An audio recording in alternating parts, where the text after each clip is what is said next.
Audience board buses which will take them into the Perthshire countryside to watch a play. The 306 Dawn. The location is not your usual theatrical establishment. This will be no ordinary piece of theatre. This is theatre without walls. This is the National Theatre of Scotland.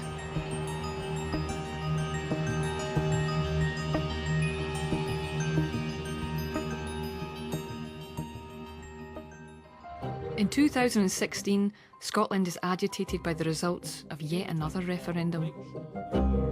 The British people have spoken and the answer is, we're out. Her National Theatre is 10 years old, but 2016 marks another anniversary.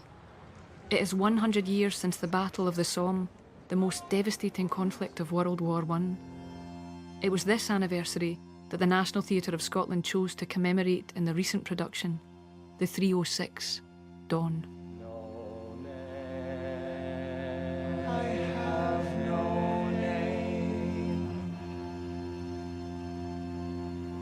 No name. I have no name. The piece is about the 306 men executed for cowardice, desertion, mutiny in the First World War. It makes us think about not just the glorious dead, the valiant dead, the brave dead who died fighting for their country, but it makes you think about the people who are just totally broken by this horrendous experience that we put people through. Tell me those things that you want to forget. I don't have words. My grandparents, Gertrude and Harry Farr, are the real-life characters in 306 Dawn.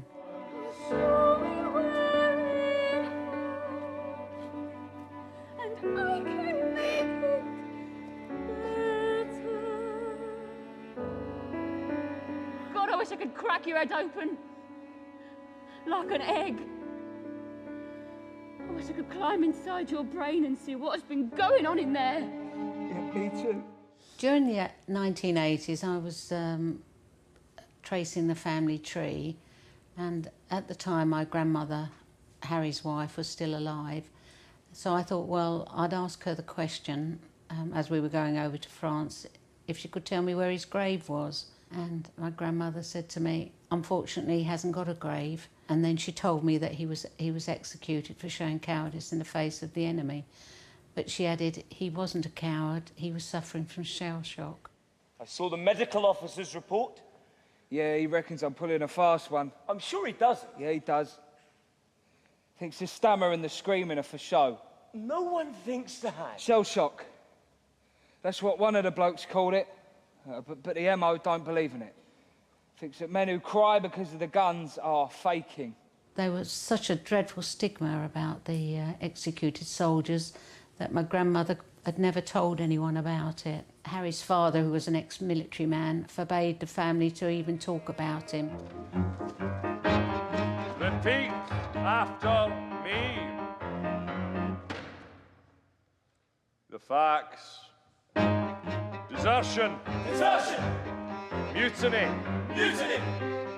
We were stepping into unknown territory, making a piece that, is it an opera, is it a musical, is it somewhere in between? But we all know that song is carrying a lot of the heart of the story. Insubordination. Insubordination.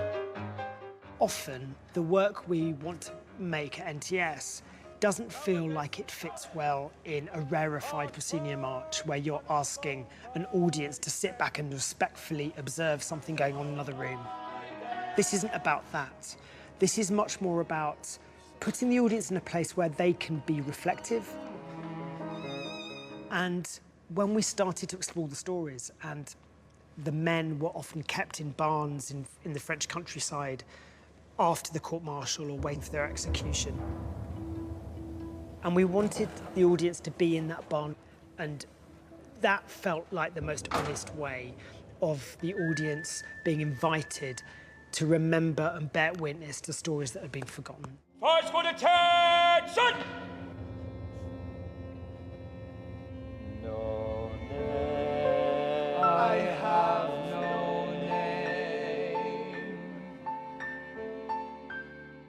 For 75 years, this particular episode of the war, the executed soldiers, was kept under wraps.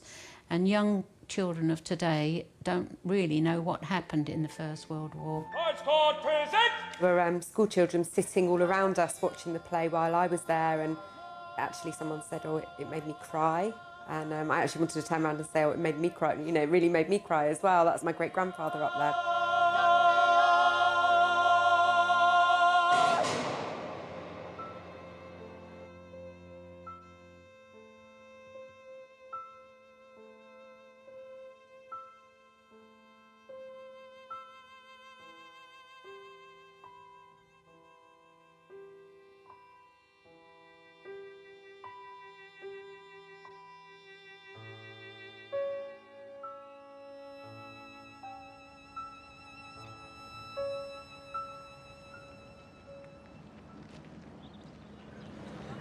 You were living the experience, you know, when you had especially the blasts. You felt like you were there, that you were in the turmoil, that you were in the chaos, that you were in the trenches, and there's just, you get that feeling of hopelessness. The whole journey here, you're coming somewhere you've never been before, so it's kind of surreal. That was amazing. I don't think I've ever been moved so much by a piece of theatre. That was really quite powerful.